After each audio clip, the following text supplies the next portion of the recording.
विद्यार्थी मित्रांनो, इतिहास लेखन भारतीय परंपरा हा दुसरा पाठ आपण अभ्यासत आहोत. यापूर्वीच्या तासिकेत आपण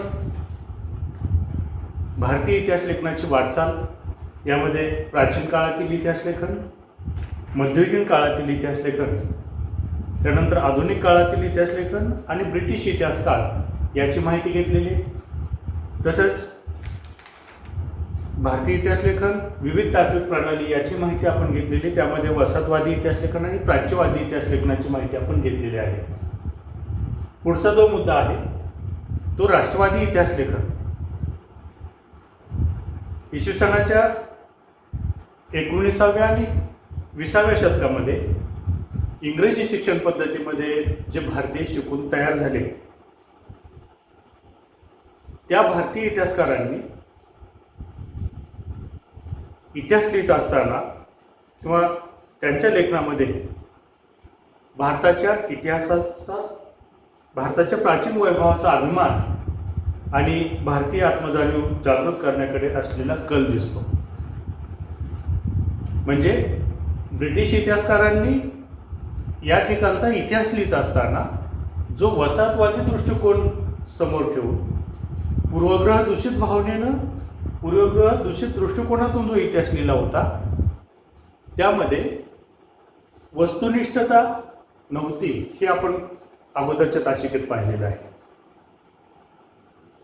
राष्ट्रवादी इतिहास लेखनामध्ये आपल्या भारतीय इतिहासकारांनी इथल्या संस्कृतीमधील ज्या चांगल्या गोष्टी आहेत त्या लिहिण्याचा प्रयत्न केला. तसंच त्यांच्या लेखनास राष्ट्रवादी इतिहास लेखन असं म्हटलं गेलं. इंग्रजांच्या शिक्षण पद्धतीमध्ये शिकून तयार झालेल्या भारतीय इतिहासकारांनी आपल्या लेखनामध्ये भारताच्या प्राचीन वैभवाचा अभिमान आणि भारतीयांची आत्मजाणीव जागृत करण्याकडे जो कल त्यांचा आहे, असलेला कल दिसतो, त्या लेखनास राष्ट्रवादी इतिहास लेखन असं म्हणतात. म्हणजे आपल्या राष्ट्राबद्दलचं प्रेम या इतिहास लेखनातून दिसून येतं. आपल्या राष्ट्राचा गौरव या इतिहासकारांनी केलेला आपल्याला दिसून येतो. आपल्या महाराष्ट्रामध्ये राष्ट्रवादी इतिहास लेखनाची सुरुवात ही विष्णू शास्त्री चिपळूणकर यांनी केलेली आहे आणि त्यांच्यापासून आपल्या इतिहासकारांना प्रेरणा मिळाली. ब्रिटिश अधिकाऱ्यांनी जो प्राचीन भारताचा इतिहास लिहिला होता तो पूर्वग्रह दूषित इतिहास होता. या पूर्वग्रह दूषित इतिहास लेखनाला त्यांनी विरोध केलेला आपल्याला पाहायला मिळतो. पूर्वग्रह दूषित इतिहासाला विष्णू शास्त्री चिपळूणकर यांनी विरोध केला आणि अशा प्रकारे राष्ट्रवादी इतिहास लेखन करणाऱ्या इतिहासकारांनी भारताच्या इतिहासातील सुवर्णकाळ शोधण्याचा प्रयत्न केला, की म्हणजे ज्या ज्या चांगल्या गोष्टी आहेत त्याचं लेखन, त्या गोष्टींचा उल्लेख आपल्या इतिहासामध्ये त्यांनी सुरू केला. आणि हा उल्लेख करत असताना वेळप्रसंगी ऐतिहासिक वास्तवाची चिकित्सापूर्वक छाननी करण्याकडे देखील त्यांनी दुर्लक्ष केलं, असा एक आक्षेप त्यांच्यावर घेतला गेला. आणि हे जे राष्ट्रवादी इतिहास लेखक होते आपले, त्यामध्ये महादेव गोविंद रानडे, रामकृष्ण गोपाळ भांडारकर, विनायक दामोदर सावरकर, राजेंद्र लाल मिश्र, रमेशचंद्र मुजुमदार, काशीप्रसाद जयस्वाल, राधाकुमुद मुखर्जी, भगवानलाल इंद्रजी, वासुदेव विष्णू मिराशी, अनंत सदाशिव आळतेकर ही काही व्यक्ती यामध्ये समाविष्ट होती. ही काही राष्ट्रवादी इतिहासकारांची नावं उदाहरणादाखल आपल्याला घेता येते. मग हे जे इतिहास लेखन आहे, हे इतिहास लेखन करत असताना राष्ट्रवादी इतिहास लेखकांनी इतिहास लेखन करत असताना अनेक गोष्टींना स्पर्श केलेला आपल्याला दिसतो. हे जे इतिहास लेखन आहे, इतिहास लेखन भाषाशास्त्र, व्युत्पत्ती, व्याकरण अशा विविध विषयावर, अनेक विषयावर मूलभूत संशोधन करणारे आणि मराठी भाषेतून लेखन करणारे इतिहासकार म्हणून विका राजवाडे हे देखील परिचित आहेत. विका राजवाडे यांचं असं मत होतं की आपला इतिहास आपण लिहिला पाहिजे. आपला इतिहास आपण लिहिला पाहिजे म्हणजे भारतीयांचा इतिहास भारतीयांनी लिहिला पाहिजे, याचा पुरस्कार विका राजवाडे यांनी केला. मराठ्यांच्या इतिहासाची साधने असे शीर्षक असणारे 22 खंड विका राजवाडे यांनी संपादित केले आणि त्या 22 खंडातल्या ज्या प्रस्तावना आहेत ह्या प्रस्तावना अत्यंत अभ्यासपूर्ण आहेत. इतिहास म्हणजे भूतकालीन समाजाचे वर्णन, सर्वांगीण समग्र जीवनदर्शन, केवळ राजकीय घडामोडी, स्वातंत्र्यासाठी केलेली कटकारस्थाने आणि युद्धे यांच्या हकीकती नव्हे, असं मत विका राजवाडे यांनी म्हटलं. म्हणजे भूतकाळातल्या जीवनाचं समग्र जीवनदर्शन इतिहासामध्ये व्हावं, त्याचा उल्लेख इतिहासामध्ये व्हावा, असं विका राजवाडे यांनी मत मांडलं. अस्सल कागदपत्रांच्या आधारे इतिहास लिहिला गेला पाहिजे, असा विका राजवाडे यांनी आग्रह धरला. तसा त्यांचा आग्रह होता. आणि त्यांच्या या इतिहास संशोधनाच्या कार्यासाठी विका राजवाडे यांना पुण्यात 7 जुलै 1910 रोजी भारत इतिहास संशोधक मंडळ त्यांनी स्थापन केलं. विका राजवाडे यांनी स्थापन केलं. इतिहास संशोधनाच्या कार्यासाठी विका राजवाडे यांनी 7 जुलै 1910 रोजी पुण्यामध्ये भारत इतिहास संशोधक मंडळ स्थापन केलं. आणि यातून पुन्हा आपलं भारतीय इतिहास किंवा राष्ट्रवादी इतिहास लेखन होऊ लागलं, भारतीय इतिहास लेखन होऊ लागलं. भारतीयांनी ब्रिटिशांच्या विरुद्ध दिलेल्या स्वातंत्र्य लढ्याला प्रेरणा देण्यासाठी राष्ट्रवादी इतिहास लेखनाचा उपयोग झाला. म्हणजे राष्ट्रवादी इतिहास लेखन झाल्याच्या नंतर लोकांना प्रेरणा मिळाली, भारतीयांना प्रेरणा मिळाली आणि इंग्रज आपल्यावर कशा प्रकारे अन्याय करतायत याची जाणीव इथल्या भारतीयांना झाली. इंग्रज आपली पिळवणूक कशी करतायत याची जाणीव झाली, किंवा इंग्रजांनी जो आपला इतिहास लिहिला आहे तो कशा पद्धतीने चुकीचा लिहिला आहे याची जाणीव आपल्या भारतीयांना झाली. आणि मग स्वातंत्र्यवीर विदा सावरकरांनी लिहिलेले the Indian war of independence, the Indian war of independence 1857 म्हणजेच 1857चे स्वातंत्र्य समर या पुस्तकाचे विशेष महत्त्व आहे. राष्ट्रवादी इतिहास लेखनाच्या प्रभावामुळे प्रादेशिक इतिहास लिहिण्याला देखील चालना मिळाली आणि दक्षिण भारताच्या भौगोलिक वैशिष्ट्यांकडे आणि इतिहास लेखनाकडे, इतिहासाकडे इतिहासकारांचे स्वतंत्रपणे लक्ष गेलं. दक्षिण भारताचा वेगळा इतिहास या काळी लिहिला गेला. त्यानंतर स्वातंत्र्योत्तर काळातील इतिहास लेखन. एकीकडे इतिहास लिहित असताना राजघराण्याच्या इतिहासावर भर देणारे इतिहास लेखन केले जात होते. असं असतानाच सांस्कृतिक, सामाजिक, आर्थिक इतिहास लिहिण्याला देखील स्वातंत्र्योत्तर काळामध्ये सुरुवात झाली. स्वातंत्र्योत्तर काळामध्ये समाज, विज्ञान, अर्थव्यवस्था, राजकीय प्रणाली तसंच धार्मिक विचारसरणी, सांस्कृतिक पैलू यांचा इतिहास अभ्यासनाची आवश्यकता विचारवंतांना वाटू लागली. या काळातील जे प्रामुख्याने 3 नवे वैचारिक प्रवाह आढळतात इतिहास लेखनामध्ये.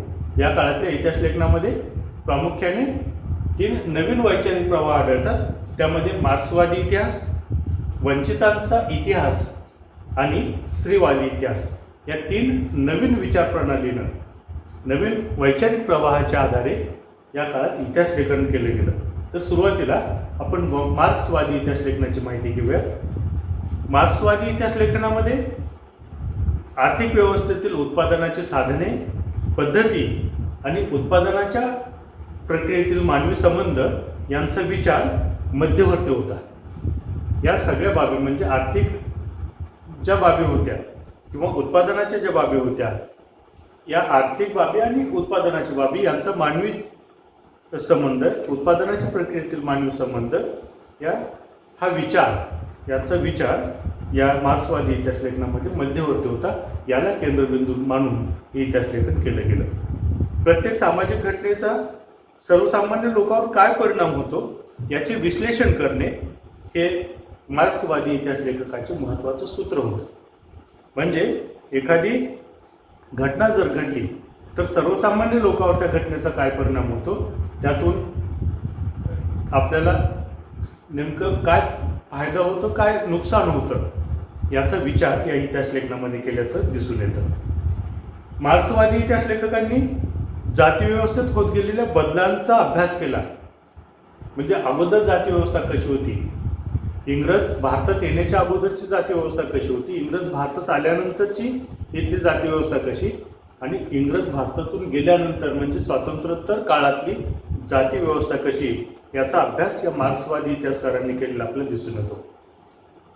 भारतामध्ये मार्क्सवादी इतिहास लेखन पद्धतीचा अवलंब प्रभावी रीतीने करणाऱ्या इतिहासकारांमध्ये दामोदर धर्मानंद कोसंबी, कॉम्रेड श्रीपाद अमृत डांगे, रामशरण शर्मा, कॉम्रेड शरद पाटील इत्यादींचे योगदान महत्त्वाचं आहे. यांनी मार्क्सवादी इतिहास लेखन केलेलं आहे. मार्क्सवादी इतिहास लेखनात त्यांनी योगदान दिलेलं आहे. आणि श्रीपाद अमृत डांगे हे भारतीय कम्युनिस्ट पक्षाच्या संस्थापक सदस्यांपैकी एक होते. त्यांचे प्रिमिटिव्ह कम्युनिझम टू स्लेव्हरी हे पुस्तक मार्क्सवादी इतिहास लेखनाचं उत्तम उदाहरण आहे. तर अशा पद्धतीनं स्वातंत्र्योत्तर काळामध्ये गोरगरिबांचा विचार करून, कष्टकऱ्यांचा विचार करून हे मार्क्सवादी इतिहास लेखन केलं गेलं. नंतर वंचितांचा इतिहास, वंचित त्यांनाच सब ऑल्टर्न असं म्हणतात. वंचित समूह जो आपल्या प्रगतीपासून वंचित राहिलेला आहे, जो शिक्षणापासून वंचित राहिला, जो विकासापासून वंचित राहिलेला समूह आहे, अशा वंचितांचा इतिहास लिहिण्याची सुरुवात ही मार्क्सवादी इतिहास लेखनाच्या परंपरेतून झाली असं म्हणता येईल. म्हणजे मार्क्सवादी इतिहास लेखकांनी देखील याच घटकांचा उल्लेख आपल्या इतिहास लेखनात केलेला आहे आणि तोच उल्लेख, तोच संदर्भ वंचितांच्या इतिहास लेखनामध्ये देखील आहे. समाजाच्या तळाशी असलेला जो सर्वसामान्य लोकांचा स्तर आहे, या स्तरापासून इतिहास लेखनाची सुरुवात व्हावी असं ही कल्पना अँटोनिओ ग्राम्ची या इटालियन तत्त्वज्ञानं मांडलेली आहे. म्हणजे इतिहास लेखनाची सुरुवात करत असताना समाजातल्या तळाशी जो वर्ग आहे, जो स्तर आहे, त्याच्यापासून इतिहास लेखनाची सुरुवात व्हावी. जसं आपण पाहिलं की अगोदर फक्त राजघराण्यांचा इतिहास लिहिला जायचा, राजकुलांचा इतिहास लिहिला जायचा, त्यांची वंशावळ हे ते दिले जायचे, त्यांचे पराक्रम दिले जायचे आणि नंतर वेगवेगळ्या घडामोडी आल्या, राजकीय घडामोडींचा इतिहास लिहिला जाऊ लागला. परंतु अँटोनिओ ग्राम्ची हा इटालियन तत्त्वज्ञ याचं असं मत होतं की इतिहास लेखनाची सुरुवात ही समाजातल्या तळाशी असलेल्या सर्वसामान्य लोकांच्या स्तरापासून करावी, त्यांच्यापासून इतिहास लेखनाची सुरुवात व्हावी. आणि आपण जर आपल्या भारताचा इतिहास पाहिला तर वंचितांचा इतिहास लिहिण्याची सुरुवात ही अगोदरपासून, म्हणजे राष्ट्रपिता महात्मा ज्योतिराव फुले आणि भारतरत्न डॉक्टर बाबासाहेब आंबेडकर यांनी आपल्या लेखनामध्ये वंचितांचा इतिहास लिहिलेला आपल्याला दिसून येतो. आणि ही जी वंचितांची इतिहास लेखनाची पद्धती आली, वंचितांच्या इतिहासाला एक महत्त्वाची विचारसरणी म्हणून स्थान मिळवून देण्याचं काम हे रणजित गुहा या भारतीय इतिहासकारांनी केलं. रणजित गुहा यांनी जरी वंचितांच्या इतिहासाला एक वेगळी, त्या विचारसरणीला एक वेगळे स्थान मिळवून दिलेलं असलं तरी देखील त्यांच्यापूर्वी वंचितांचा इतिहास लिहिण्यामध्ये महात्मा ज्योतिराव फुले आणि डॉक्टर बाबासाहेब आंबेडकर यांनी कार्य केलेले, त्यांच्या लेखनातून त्यांनी वंचितांचा इतिहास मांडलेला आहे. महात्मा फुले यांनी त्यांच्या गुलामगिरी या पुस्तकात शूद्रातिशूद्रांचा इतिहास नव्याने उलगडून दाखवलेला आहे. तसंच धर्माच्या नावाखाली स्त्रिया आणि शूद्र आणि अतिशूद्र यांचं कशा पद्धतीनं शोषण केलं जातं हे देखील महात्मा फुलेंनी आपल्या वेगवेगळ्या ग्रंथामध्ये, आपल्या वेगवेगळ्या पुस्तकामध्ये त्यांनी लिहिलेला आहे, त्याचा उल्लेख केलेला आहे. तसंच भारताच्या सांस्कृतिक आणि राजकीय घडामोडीमध्ये, जडणघडणीमध्ये दलित वर्गाचा मोठा वाटा आहे. आणि भारताच्या वसाहतवादी आणि राष्ट्रवादी इतिहास लेखनात दलित वर्गाकडं दुर्लक्ष केलं गेलं असं डॉक्टर बाबासाहेब आंबेडकरांनी सांगितलं. म्हणजे ही गोष्ट केंद्रस्थानी ठेवून बाबासाहेब आंबेडकरांनी देखील इतिहास लेखन केलं की भारताच्या जडणघडणीमध्ये, एकूण जडणघडणीमध्ये, सांस्कृतिक जडणघडण असेल, राजकीय जडणघडण असेल, यामध्ये दलित वर्गाचं मोठं योगदान आहे. परंतु राष्ट्रवादी इतिहास लेखन करत असताना किंवा वसाहतवादी इतिहास लेखन करत असताना दलित वर्गाकडे दुर्लक्ष केलं गेलं. त्या दलित वर्गाला केंद्रस्थानी मानून डॉक्टर बाबासाहेब आंबेडकरांनी सतत लेखन केलं आणि त्यांनी जे भरपूर लेखन केलेलं आहे, विपुल लेखन केलेलं आहे, त्यापैकी, त्या लेखनापैकी हू वेअर द शूद्राज आणि द अनटचेबल्स हे जे ग्रंथ आहेत, हे ग्रंथ म्हणजे वंचितांच्या इतिहासाचे उत्तम उदाहरण म्हणून आपल्याला सांगता येईल. या दोन्ही ग्रंथामध्ये वंचितांचा इतिहास डॉक्टर बाबासाहेब आंबेडकरांनी मांडलेला आहे आणि भारताच्या जडणघडणीमध्ये दलितांचा किती मोठा वाटा आहे, त्यांचं योगदान काय आहे, हे बाबासाहेबांनी यामध्ये उल्लेखित केलेलं आहे, त्यामध्ये लिहिलेलं आहे. त्यानंतर स्त्रीवादी इतिहास. भारतीय इतिहास लेखनाच्या क्षेत्रामध्ये पुरुष इतिहासकारांचं प्रमाण सुरुवातीला होतं. पुरुष अभ्यासक होते, कार्यरत होते आणि त्यामुळं इतिहासातलं स्त्रियांचं स्थान आणि त्यांची कामगिरी ही पुरुषांच्या तुलनेमध्ये ही दुर्लक्षित राहिली गेली. म्हणजे दोन्हींची जर तुलना आपण केली तर इतिहासामध्ये स्त्रियांचा उल्लेख आपल्याला तोपर्यंत कमी आढळतो आणि त्यावर अधिक प्रकाश टाकणं हे स्त्रीवादी इतिहास लेखकांपुढं पहिलं आव्हान होतं. स्त्रीवादी इतिहास लेखक म्हणजे स्त्रियांचा देखील इतिहासामध्ये उल्लेख असावा. जसं दलितांना वगळलेलं होतं अगोदर, म्हणजे दलितांच्या योगदानाकडं दुर्लक्ष केलेलं होतं राष्ट्रवादी इतिहास लेखनात आणि वसाहतवादी इतिहास लेखनात, तसं स्त्रियांचं योगदान देखील दुर्लक्षित केलेलं होतं. परंतु नंतर जे स्त्रीवादी इतिहास लेखक समोर आले त्यांनी त्या स्त्रीवादी इतिहासकारांनी स्त्रियांच्या योगदानाचा देखील सन्मान केला, त्या स्त्रियांच्या योगदानाचा उल्लेख आपल्या लेखनामध्ये केला. स्त्रियांनी जे साहित्य निर्माण केलं त्या साहित्याचे संशोधन आणि संकलन करणं हे देखील आवश्यक होतं.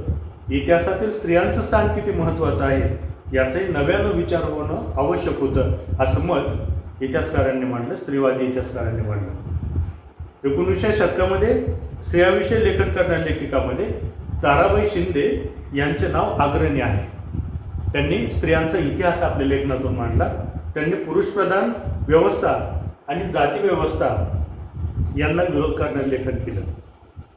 सन 1882मध्ये त्यांनी त्यांचं पुस्तक प्रकाशित झालं.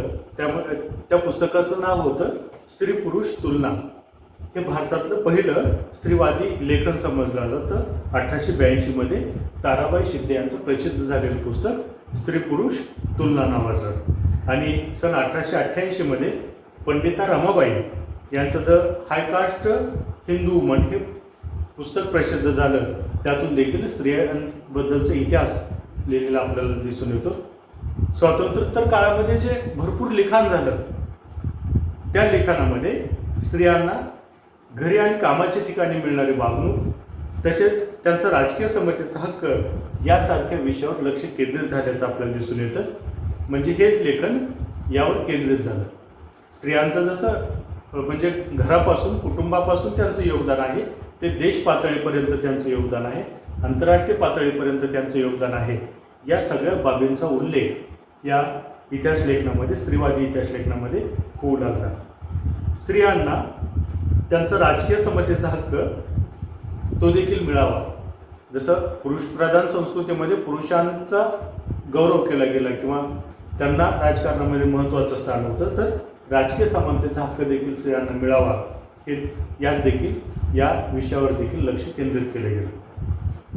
आणि मग अलीकडच्या काळ जर आपण पाहिला तर अलीकडच्या काळात प्रसिद्ध झालेल्या स्त्रीवादी इतिहास लेखनामध्ये मीरा कोसुंबी यांच्या crossing thresholds feminist exchange in social history या पुस्तकाचा उल्लेख आपल्याला करता येईल. त्यामध्ये त्यांनी महाराष्ट्रातील पंडिता रमाबाई, भारतातील पहिल्या कार्यस्त्री डॉक्टर रखमाबाई यासारख्या स्त्रियांच्या जीवनावरील निबंध आहेत या पुस्तकामध्ये. महाराष्ट्रामध्ये दलित स्त्रियांच्या दृष्टिकोनातून सामाजिक वर्ग, जात इत्यादी बाबींच्या संदर्भात लेखन केलं गेलं. त्यामध्ये शर्मिला रेगे यांचं लेखन महत्त्वाचं आहे. Writing caste, writing gender, reading Dalit women's testimonies यामध्ये दलित स्त्रियांच्या आत्मचरित्रावर त्यांनी लेखन केलेलं आपल्याला पाहायला मिळतं.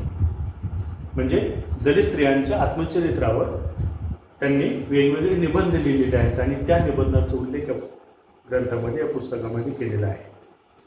तर विशिष्ट विचारप्रणालीचा आश्रय न घेता इतिहास लिहिणाऱ्यामध्ये देखील काही इतिहासकार होते. त्यामध्ये यदुनाथ सरकार, सुरेंद्रनाथ सेन, रियासतकार गोस सरदेसाई, त्र्यंबक शरण शेजवलकर यांचा उल्लेख आपल्याला करता येईल. त्यांनी कुठल्याही विचारप्रणालीचा आश्रय न घेता इतिहास लेखन केलेलं आहे आणि त्यामध्ये वेगवेगळ्या घडामोडींचा उल्लेख त्यांनी केलेला आहे. अलीकडच्या काळाचा जर आपण विचार केला तर यदी फडके, रामचंद्र गुहा असे संशोधक त्यांनी आधुनिक इतिहास लेखनात महत्त्वाची कामगिरी बजावलेली आपल्याला पाहायला मिळते. तसंच गोविंद सखाराम सरदेसाई यांनी मराठी रियासत प्रकाशित करून मराठी इतिहास लेखन क्षेत्रात मोठी कामगिरी केली आणि त्यांचं हे जे कार्य आहे गोविंद सखाराम सरदेसाई यांचं ते इतकं लोकप्रिय आहे की समाज त्यांना रियासतकार म्हणून ओळखू लागला. रियासतकार गोविंद सखाराम सरदेसाई असं त्यांचं नाव पडलं किंवा त्या नावानं समाज त्यांना ओळखू लागला. त्यांनी मराठ्यांचा समग्र इतिहास अनेक खंडामध्ये लिहिलेला आहे, प्रकाशित केलेला आहे. म्हणजेच एकूण जर आपण विचार केला तर भारतीय इतिहास लेखनावर भारतात उदयाला आलेल्या सामाजिक आणि राजकीय चळवळींचा प्रभाव होता. त्यांच्या बरोबरीने भारतीय इतिहास लेखनाची परंपरा ही स्वतंत्रपणे आणि समृद्धरित्या विकसित होत गेलेली दिसते. म्हणजेच ब्रिटिश अधिकाऱ्यांनी किंवा ख्रिश्चन धर्म प्रसारकांनी सुरुवात जी केलेली भारतीय इतिहास लेखनाची ती नंतर विकसित होत गेली आणि जेव्हा आपण आपला इतिहास लिहिला, भारतीयांनी भारताचा इतिहास लिहिला, तेव्हा तो इतिहास जास्त समृद्ध पद्धतीने लिहिला गेला आणि भारतीय संस्कृती कशी श्रेष्ठ आहे किंवा भारतीय इतिहास किती महत्त्वाचा आहे, आपला देश किती महान आहे हे आपल्याला या लेखनातून निश्चितच दिसून येतं. या ठिकाणी पाठ संपलेला आहे. सगळ्यांनी आपला स्वाध्याय पूर्ण करायचा. धन्यवाद.